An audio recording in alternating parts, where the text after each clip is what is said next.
Hello and welcome to the Rational Gamers Weekly Webcast. I'm Rational Marty and I'm here with a stand-in Karl. Hello. Now, unfortunately, not unfortunately, sorry Karl. Nick isn't here. Nick has abandoned me, which he is really happy about. So I've had to scour the earth and found my brother-in-law. And yeah, he's going to be the stand-in this week. Very knowledgeable. Not much of a PC gamer, so definitely not kind of a replacement for Nick. He's more of a console kind of guy, so more my kind of guy. So yeah, we'll see how we get on with things. Right. So I think we're starting with Tony Hawk's 5. Oh yeah, this is brilliant. Yeah, I mean it came out this week on the 29th of September, and it's just an absolute terrible, glitchy, horrible mess, especially on the Xbox One. Nothing short of an abomination. Yeah, definitely. I mean, people flying through walls, flying through the ground when you're trying to land a trick. I mean, it's absolutely ridiculous. And apparently just a terrible game, even if it did work.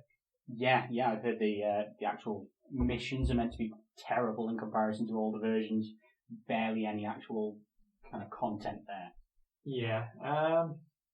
Judging from the gameplay I've seen, the missions, they are very focused on what the old style of gameplay used to be, but they've added in new gameplay which just seems totally unimaginative, such as things like removing balls from pools,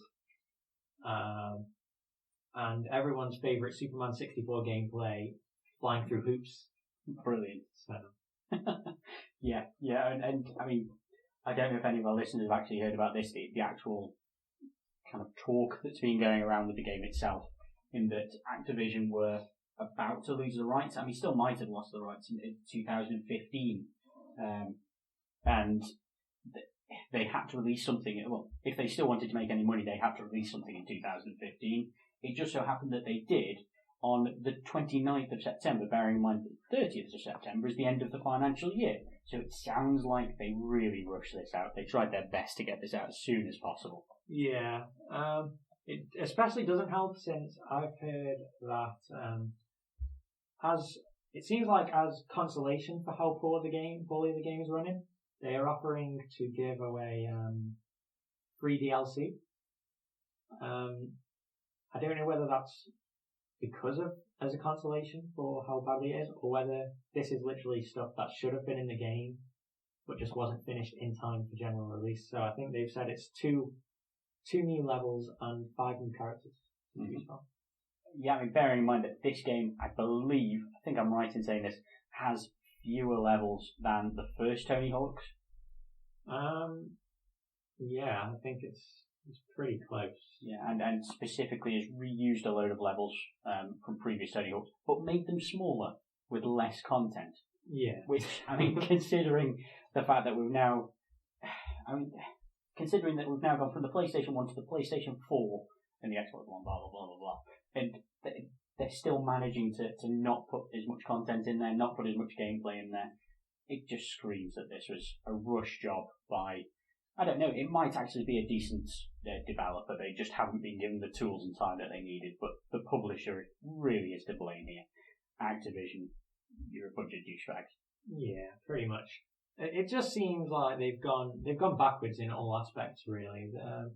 The gameplay, they say they wanted to go back to basics for the good reasons, going back to the glory days of Pro Skater 1, but it just seems like they've just stripped away a lot of the stuff that should have been there. For example, I know that in the later days the story modes became a generally hated thing, but they did at least add a new layer to what was already a good game.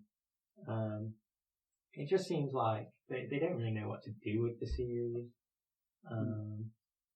And the problem with Activision and Tony Hawk's especially, Pro Skater was a very good series to begin with, but it just seems like they constantly jumped on the bandwagon of new ideas. Mm-hmm. So, for example, Tony Hawk's Underground 1 was, in my opinion, a very good game, but Underground 2 was very much a product of its time, catering to the Jackass generation. Yeah. And then from there, they introduced at the tail end of the PlayStation 2, clearly just to get a game out just before the PlayStation 2 died, they released Downhill Jam on that and on the Wii, which it was during the Wii's launch period. They clearly just wanted a Tony Hawk's game with motion controls, and they thrust that in. And then that's when the rise of Skate came, and they slowly moved into a more realistic take. The camera was lowered. They focused on. They added in a creator trick, which was very Skate in the sense that you moved the analog sticks in order to do your tricks, which moved away from the obvious button presses of earlier games. And then, of course, on the back of the success of Guitar Hero, they went for peripherals with Ride and Shred. Yeah, the infamous plastic lock. Yeah, pretty much. Which, in theory, wasn't a bad idea. Really, EA sort of did a similar thing, but they used technology that was already there in the Wii Fit board. They created a game, I think it was called Skate It? Yeah. Which was Skate for the Wii U. It was very much a similar premise, but it didn't require you to fork out an extra £50 for a peripheral that nobody wanted. Exactly. They were really... They were always trying to just make a fast... Well, they certainly in the last few generations been trying to make a fast buck. And I think everybody was kind of hoping that they'd go back to the roots and make something decent, which they kind of did with Tony Hawk's HD. I don't know if you played any of that. That wasn't a bad version. I didn't play that. Yeah, it was okay. They remade a load of the old stuff, and they did it all in a brand new engine. It wasn't terrible, and it was a downloadable game, so you can't really hold too much against them when it's just a downloadable thing, as opposed to this, which is a full product and still shit. Yeah, from what I've heard, it sounds like this should have totally been at download price rather than a full game release. There's clearly not enough content. It's not nowhere near enough polished for what it is. It's just generally terrible. Yeah, and talking about another company which does absolutely ridiculous things at the moment, we can move on to Deus Ex Augment Your Preorder, which a lot of people will know is in my opinion, a ridiculous idea. Where effectively you pre-ordered the game, they would give you a certain number of things with your pre-order, then it would try to encourage you to get your friends to pre-order, and if you managed to get enough other people to pre-order, you would then get extra things, and you could eventually get the game to release a day early or 2 days early. I think it was 4, but... Oh, wow. So yeah, it's in my opinion, an absolute farce and idea. And to be fair to them, they've listened to us and they've decided to cancel that. I don't actually know what they're doing to replace it. I should probably have read into that. I think they are basically giving everything away. They're reasonable. Not releasing the game early, but they are giving away all of the agreed content. So they're not giving us the sweetest part of the deal for the game to be released an extra 4 days early? No. Oh my goodness. Riot in the streets. In theory, the idea was, I could see where they were coming from. In the sense that it's very much a Kickstarter type thing, sort of.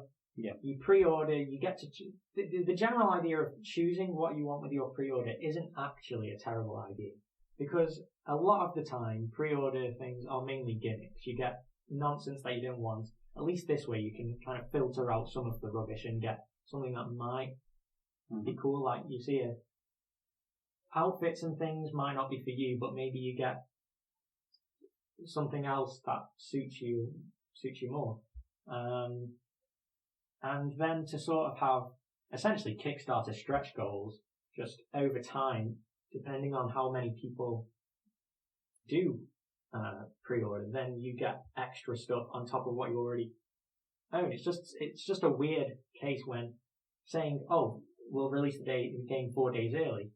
It seems like the game should have just come out 4 days earlier. And to take that privilege away from you to then try and offer you this thing, oh, if you buy the game, we'll do this for you. It is a strange one. Yeah, I mean, in the current culture that we have with pre-orders, where you pre-order a game and it comes out and it's half finished, there are too many glitches, some people can't even play the bloody game. Arkham Knight, I'm looking at you. It's ridiculous saying that to pre-order anyway. I think anybody that does so is a fool. Saying that I have got a pre-order for Nick for Fallout 4, so sorry Nick if that turns out that doesn't work. by the way, it was his birthday the other day as well. Happy birthday to him. But with Deus Ex, the way that they did it, this, as you say, kind of a Kickstarter almost model, I'd look at it as more of a pyramid scheme model. That in that you're trying to get more and more people to pre-order this game, which in itself is, I believe, an inherently bad idea to pre-order a game anyway. But as you say, they're kind of cordoning off these things that you should get anyway. These are obviously all things that they have. These are all items, as you say, costumes and different stupid things that they already have there. They're just cordoning them off because they want more and more people to pre-order the game. They're trying to get you to be the salesman and put pressure on other people to pre-order, just so that you, the salesman in this instance, gets more things. Be that commission, be that an extra costume for that dude. I can't. I'm glad that they've stopped it. I'm glad that they've listened and that they've realised that, at least in my opinion, it's a daft thing. As you say, I can kind of see that there are some good elements to be had from it potentially, but meh. In the current culture that the publishers and developers themselves have created, I can't see me pre-ordering a game for myself. Yeah, I see your point. Yeah. I feel like if it's in-game content, then it is definitely a no.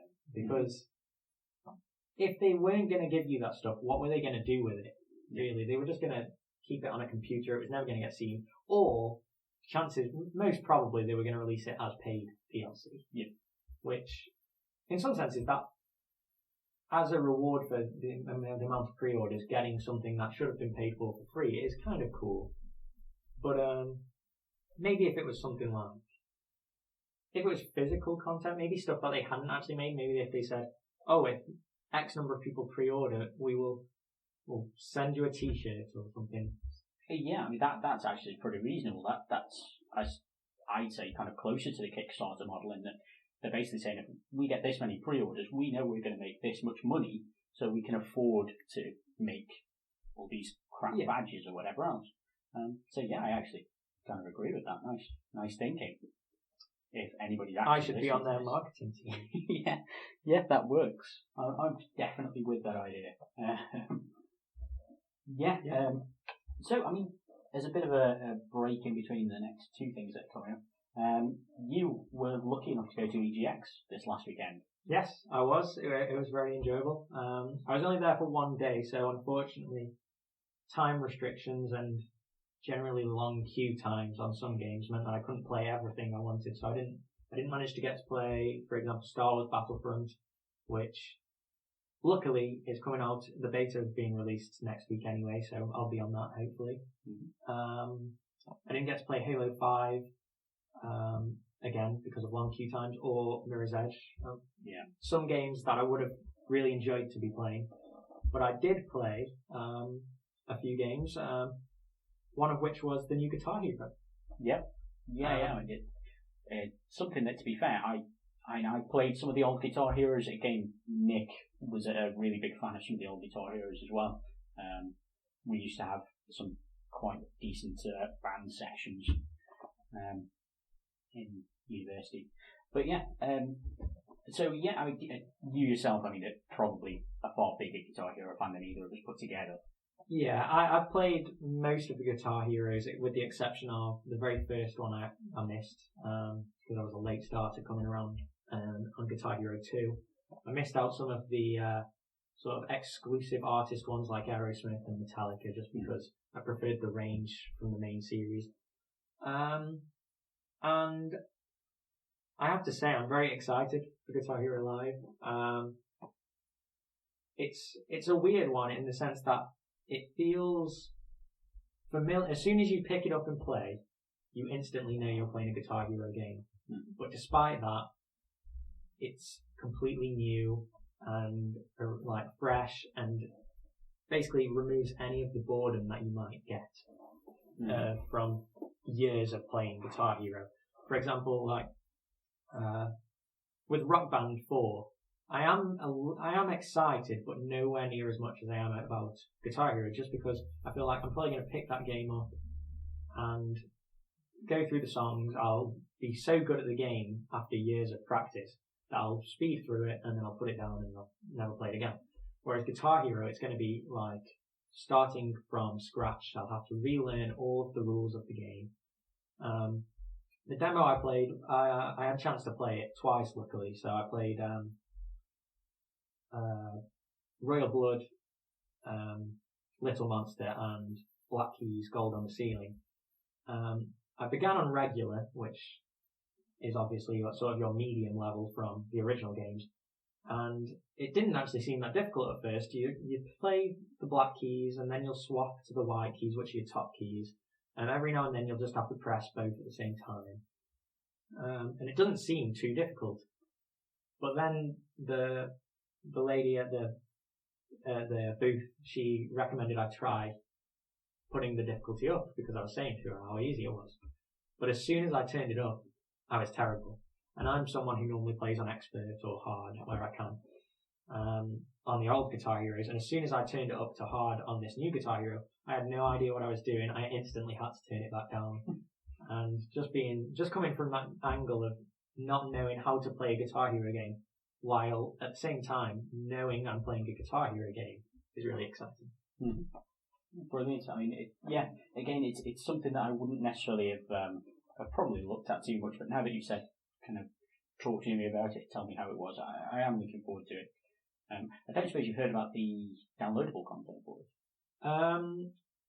They didn't mention it there specifically. They've said there's, I think there's over 100 songs, she said. I don't know whether that's on disc or whether that's including Guitar Hero TV. I have read articles on the internet and such about the new DLC plan, which technically isn't a DLC plan. Yeah. Basically, what they're going to do is they're going to have this thing called Guitar Hero TV, where it's sort of an ongoing music channel with actual TV schedules that you can find online, which will like have a rock hour or classical hour, but classic rock hour, pop hour and things, and you can turn on the game at any time, and basically it's just playing music videos on loop, and you never know what's going to be there. You just pick up and you just play Guitar Hero. And where before you'd buy song packs, you have these things called plays, where you use a play and you can guarantee that song will turn up during the time that you're on that channel. And I think there's multiple channels, I'm not entirely sure. And apparently if you use a play enough on a certain song, that will eventually, I don't know how many it takes, they haven't specified, but if you put enough plays on a song, it will get added to your playlist and you can play it whenever you want then. Which, if you did that enough, they haven't said how many plays you have or how you recuperate plays. I don't know if you're going to have to pay to play essentially, or whether it'll be a thing that generates over time, maybe like some sort of free-to-play game where there's a timer counting down. Or, personally, I would say the best way they could do it is if you play the game, and say you play 5 songs or even 10 songs, you earn a play. That would be how I would say to do it. So that you get rewarded for playing the game, and then you can use that reward to make new songs. My guess would be that they will go down that route, but then also have it that if you want to, you can spend £5 and get 10 plays or something daft like that. So they're probably going to go down the free-to-play route in coming up with 2 different options for those that want to pay to get ahead, if you like. Yeah. So yeah, it sounds like a really interesting idea. It's nice that they're coming up with something new, and it's nice that they're coming up with something fresh. Looking forward to it. Yeah, I'm really enjoying it. What else did I play? I played, while we were there, a surprise game that I played that I really enjoyed. At the Xbox indie booth, I played Super Hot. I don't know if you... So not Cuphead that they show every time that they bring up these things. They did have Cuphead, unfortunately, as a surprise for an indie booth. The queue was huge every time we went. Oh, brilliant. Whenever we went, we'd say, are there any games free? The queue's massive. And he would say, that queue is literally for Cuphead, anything else, just go on. Wow. And so we would just jump the whole queue, and we would go in and we'd play any other game. But Cuphead was out of control. I mean, Cuphead does look good. I'm not going to try and play it down. It looks really good. It's become that one game that Microsoft just trot out whenever they want to talk about indie games. probably because the visuals are just that good. They are really good. The problem with the Idea Xbox program at the moment is that they do keep showing these games, but they're showing them to us so much, but they're not actually giving us any details whatsoever about when these games are coming out. Mm-hmm. For example, Cuphead has been, I think, shown at every major event for the last maybe 3 years. Yep. They haven't told us anything about it. KP Games is below. They've showed that a few times, and again, they don't show release dates for any of these things, and it would be nice.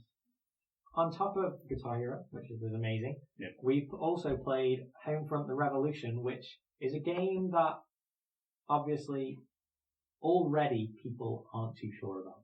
Yeah. Based on its past, as obviously Homefront 1 wasn't particularly well received after it had come out, after a massive marketing campaign. Mm-hmm. Studio was shut down, and then Homefront 2, The Revolution, was obviously came back out of the ashes. Yeah. And it was generally terrible. We played maybe a 10-15 minute demo. It's just really slow. The demo, it's you can see its influences for Far Cry. It says, hey, there's a stronghold over here. Go over there, do it how you like. Yeah. But you get there and there's maybe 5 enemies. It takes ages to get there because your character's sprint speed is the same speed as any other normal character's walk. Okay. It's very, very slow. You finally get to the strongholds and there's maybe 5 people. There's no skill required, you just shoot them. There's no tactics. It's not like Far Cry where you can go in and do it however you like. You basically run in, pick whatever weapon you're doing, shoot. So you're saying it's not Far Cry in that it's not good? Because Far Cry's okay. Far Cry was amazing. Yeah. Because it did it well. But this game just didn't seem to have any personality. It was very grey. It was very ordinary. There was just not much to be excited about in general. It's pretty horrible. Mm-hmm. So. Brilliant. Anything else? You played that shit game, Assassin's Creed. Yes, I also played Assassin's Creed, the very new one, Syndicate, obviously, and it got off to a bad start right from the get go. I'd say it was a generally okay-ish demo, but it was just kind of there. It didn't seem too new. There wasn't much that seemed very different from previous Assassin's Creeds. The demo basically has you start. You're in a castle. You can tackle it presumably any way you want, but in this demo it says do it this way, which is kind of a bit boring anyway. It basically has you talking to this guy who speaks in a very British accent, despite the company not being a very British company, meaning they are the worst British accents you have ever heard. So the opening goes something like this. Who are you? The keys. Whose keys? Victoria's keys. Queen Victoria's keys. Queen's Victoria's keys. The keys! And it's just generally people speaking horrifically. Brilliant. Alright, be going now. Yeah, it's sort of that level. Sort of the most cliched British accents you've ever heard. And the demo's okay. It has you basically talk to the guy with the keys. He leads you in as a fake prisoner, takes you to the woman that is your target, and as soon as she turns around, cutscene, you stab her in the back. Sorry, so you don't even get to actually kill the woman? You do not. It is in a cutscene. I'm sorry, the game is Assassin's Creed. You need to be a pagan assassin for this to work in any way, shape or form. If you don't get to kill the person, then the game is a failure. Oh, that's so bad. That's so bad. Yeah. The demo maybe took 10 minutes. There wasn't much there. It didn't seem particularly exciting or new. I'd say it's just another Assassin's Creed in a long line of Assassin's Creeds at this stage. Yeah. Which after Black Flag and the massive mix-up that did, it's a shame. Yeah, sounds it. Anything else you played, or is that basically there or thereabouts? I mean, just to be clear, you didn't do any of the VR stuff. No, we didn't do any of the VR stuff because you had to make a appointment before the show. Wow. Because just of the mass amounts of attention that was obviously getting.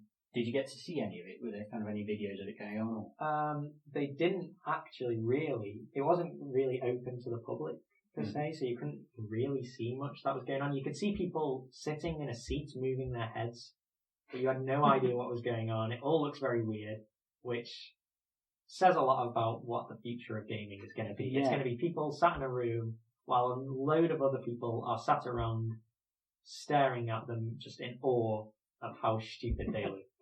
That is, yeah. Well, that's a bit of a shame. Cool. So, anyway, enough of your trip to that thing that I really wanted to go to but didn't get to. I'm sorry. It's okay. Let's talk about the Humble monthly bundle. I know nothing about this. Okay. Yeah, I mean, I am a massive fan of the Humble bundles. I've bought, I'm not going to say most of them, I've probably bought half of them. And they're great value. You go in, for those of you that don't know, pay what you want for a bundle of games. If you get over a certain threshold, you get more games. What's not to love? You get a load of indie titles which you take a look at you might not have heard of before, but gives them some exposure as well. And even better, a portion of that can go to charity. So really cool idea. The idea of the monthly bundle is that you pay a certain amount. I think it's $12, and every month they send you an assortment of indie games. Which I don't get it. I don't get it. I don't get why that's good. I mean, to be fair, I do pay for PlayStation Plus, which is a similar thing nowadays.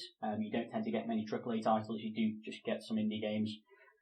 But I don't know. At least I still get multiplayer with that. With this, I genuinely don't know what's cool about it.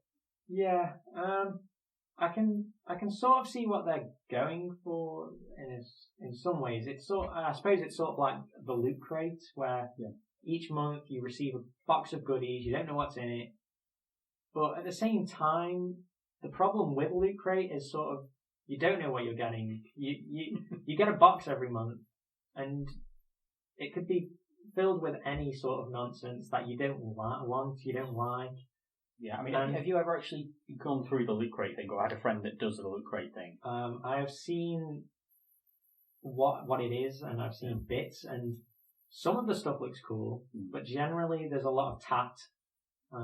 Yeah, I mean, one of my old friends from work got loot crate, got it every month, and most months I just thought, what an idiotic and stupid thing to be getting.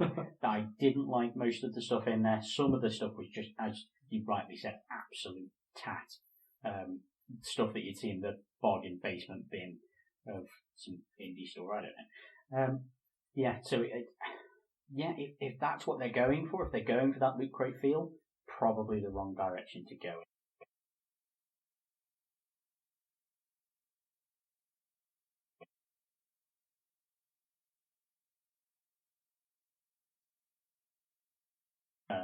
It's kind of a mixture of the two, in that you get a physical copy of an indie game every month.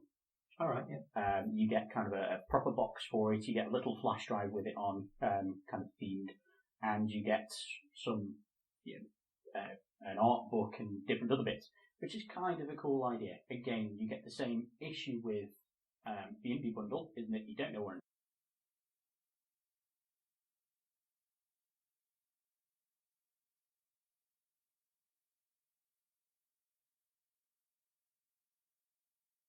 Want, even if you do like the game. I don't know. I don't like any of these ideas. I may just be an absolute cynic, but nah. Yeah, it basically comes down to the quality of what they're offering, and the problem is, like we say, you never know what you're going to get. So, yeah. Even more so with indie games. Yeah, the problem with indie games is there is a lot. There are just so many out there now. It's growing and growing and growing. And probably 1 in 100 games is even slightly worth your time. Yeah. I mean, I was probably a bit unfair with PlayStation Plus in that I I do like some of the games every now and again. I mean, the last loss, I didn't expect to really like Grow Home, but I've had an absolute hoot with it. Hootenanny. Hootenanny. And then bundle before that, you've got things like Rocket League, which I don't think anybody was really expecting anything from, and it turned out to be awesome. Yeah. So they might just fall on. They might get these brilliant games that everybody actually doesn't know that they want. But I don't know. I don't trust them. Is that bad to say? Yeah. Well, think of the charity. No. I refuse to think of the charity. Think of me. What about me and my money? Who will I give all this money to? Yeah, I'm not rich, by the way. Anything else on the Humble Bundle? No, I think we've basically covered it. We've exhausted that. Okay. Let's talk about COD. COD. And all that it is. Yeah, I mean, as a fish, I like them. They are tasty. Sometimes I think maybe even tastier than haddock. But when it comes to my fish and chips, I'm a COD man. What about you, Karl? I have no idea what we're on about. Sorry. Yeah, we should be talking about Black Ops 3, quite obviously. So Black Ops 3, they've started to actually talk about it a bit more because, it's coming out and all that stuff. Tends to happen around this time. Yeah. It's become one of those monthly things, one of those arrangements that you have with family and friends. COD will come out, FIFA will come out, and I will just ignore it and chastise those that buy it. To help me along there, they've decided that the last gen versions of Black Ops 3 will not contain a campaign mode. Will what? They'll not. Shut up! I've had too much caffeine. It'll not contain a campaign mode, which is, well, what do you think, Karl? I can see. Yeah. The reason I would imagine that they're not putting the campaign in the older gen versions is literally it won't fit. We're getting to the point now where older consoles are old. That's why we call them older. Okay. And probably Advanced Warfare, there was a lot going on screen at any one time. Mm-hmm. Older consoles just aren't going to be able to keep up, and that's just how it is. Yeah. It wouldn't surprise me though if maybe this is some sort of platform to start moving into multiplayer only COD in the future, perhaps. We're seeing a lot of games now kind of ditch single player campaigns. Tom Clancy, Battlefront, even from the COD developers themselves, Titanfall. Mm-hmm. So when people don't really care about the campaign that much anyway, might that be a thing? Do you think? Yeah, I mean, sorry if you couldn't see me, but my eyes were wide. A shock. Personally, I'm one of those people that does actually like the campaign mode. That was the only thing that I played in Modern Warfare 2, despite people telling me that I should do otherwise and that I'm an idiot.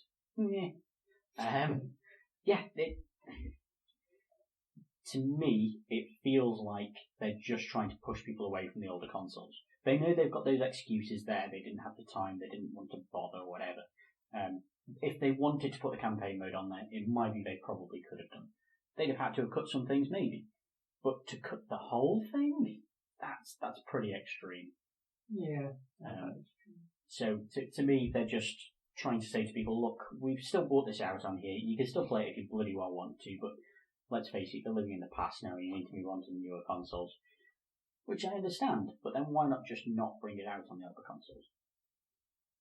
I suppose there is a small margin of people who still are on the older consoles. I suppose they have to cater for those as well, maybe, and I suppose they recognise that the people on the older consoles might not care about the campaign, but at the same time, I suppose if they're not the sorts of people who go out for COD on the newer consoles anyway, chances are they're not that into COD. So I don't really know what it means, to be honest. I think what it means is that the people on the older consoles are getting screwed. They're still paying the same amount, but they're getting less game. I think they're paying. I think they are paying about £10 less. Wow, which is not a huge amount, and it's an older console game anyway. Yeah, so it kind of should be anyway. Yeah, they should be paying less anyway.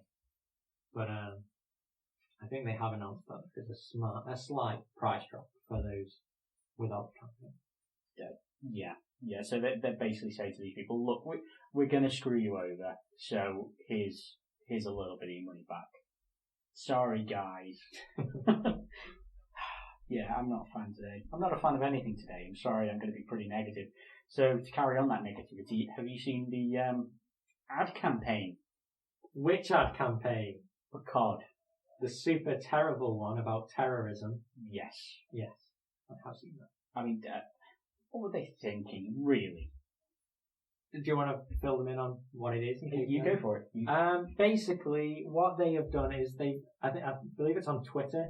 They changed all of their images. They changed their header, basically, and made it look like they were some sort of global news network type thing. And then tweeted about Singapore and a bombing that had happened there, which obviously for anyone who doesn't realise this is a Call of Duty page would instantly see that and perhaps retweeted from someone who is part of the Call of Duty people and out of context would believe there is a horrible event happening somewhere across the on the other side of the world. Mm-hmm. It's just a terrible idea. Really. Yeah, that it's such bad taste. I mean, it's just ridiculous. It makes Paris Hilton look classy. What a farce. I mean, I understand that these people need to market their game. I understand that shock tactics work really well. But this is just dreadful. I mean, imagine if you had family that was living there or whatever, or was visiting there, and you suddenly thought, oh shit, they might be dead. That's not a good feeling for anyone. It's not going to then say, oh wait a minute, no, that was for that COD game. Yeah, I'll buy that now that my family isn't dead, now that I'm not homeless. Thanks, COD. I mean, what a farce. Yeah. They have always relied on shock tactics. It seems to me that a lot of what marketing is now for people is shock tactics. Yeah. Square Enix, for example, are pretty masterful at shock tactics as marketing. For example, the Hitman campaign they had for Absolution, where you could basically bully people online. You could send them messages saying, "You're fat, I hate you," and you just sent messages to people. It got pulled quite quickly as people were saying, "This is a horrible thing you're doing. You're basically." It was meant to be a joke, but obviously, when you've got an app where you can just go on and you can tell someone you hate them, enough people say that anyway without having Square Enix turn up and say, "Here's a hand. We'll make it even easier for you to be a horrible person." Speaking of horrible people on the internet, have you seen that new app that's supposedly coming out in November? Is it the one? People? Yeah. Yeah. It's the one where you rate people? Yes. You literally, for those of you that don't know, you go onto this app, you find somebody's name or using their phone number or whatever, you then put a rating for them for how good they are as a person. You take that person's personality, who they are, and narrow it down to a number of between 0 and 10. And then you also write a little review of why you think this person is a dickhead. Just like you would a toothpaste. Yes. Or toothbrush. And indeed anything to do with teeth, or indeed things that aren't to do with teeth as well. Oh yes, indeed. It's like it's Yelp but for people. Great. So the idea is that you suddenly meet somebody. You think they might be cool. You think they have that glint in their eye that means that they're that forever person. Let's just look them up on people. Oh no, they once kicked a dog. You'll think, oh shit, they're not that forever person. They kicked that dog that one time. It might have been an review accident. that may have been totally made up. Exactly, and yeah, so it's possibly one of the worst, ill-conceived ideas that has ever had the misfortune to be said out loud. It's pretty horrendous. Yeah. What would you rate me? Out of 10. I mean, is 10 good? Yeah. 2. Yes. Oh, okay. Because you kicked that dog that one time. That one time. That one time when you accidentally kicked that dog in the face. Accidental. Well, yeah, I mean, you kicked it in the face. Accidental. I wouldn't run over a dog. I wouldn't run over a dog on my bike. You're a horrible person. Yeah, that person. You're a 0. Yeah, exactly. I mean, I was only like 9 at the time, but that person would probably rate me pretty poorly. 0. Exactly. I'd be a 0. That would forever hold me down. I would no longer be allowed to go to the park. I know. Park. Bad times. So yeah, and I don't know if you've seen any more of it, but the owners, the developers of this app are now complaining because people are reviewing them and and giving them horrible reviews on their own app. Yep. Yeah. And they're trying to censor it as well. They're deleting people's reviews. Good reviews or bad reviews? I think they're all bad reviews. And that defeats the purpose in the first place, sure. Sorry, no, the makers are deleting people's Facebook posts and things like that about it. Oh. So they're absolute hypocrites. It's brilliant. Lovely. Yeah, exactly. The world. Exactly. I mean, I kind of wish I'd come up with it first. How awesome would that be? I want to do the same thing, but only for dogs. RateMyDog.com. That could get creepy, actually. Hot.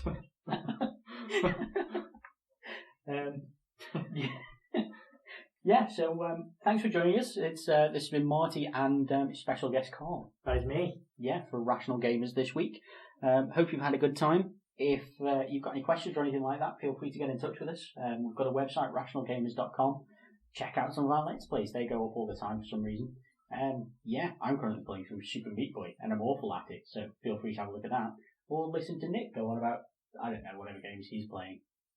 That Darksiders one got tagged for copyright, so sorry about that, guys. There's going to be an advert on that one now. But other than that, yeah, it's been Marty and Karl, and yeah, it's that's about our week of reviewing gaming. Bye. Bye, guys. See you till next week, when it's also going to be Karl, because Nick's still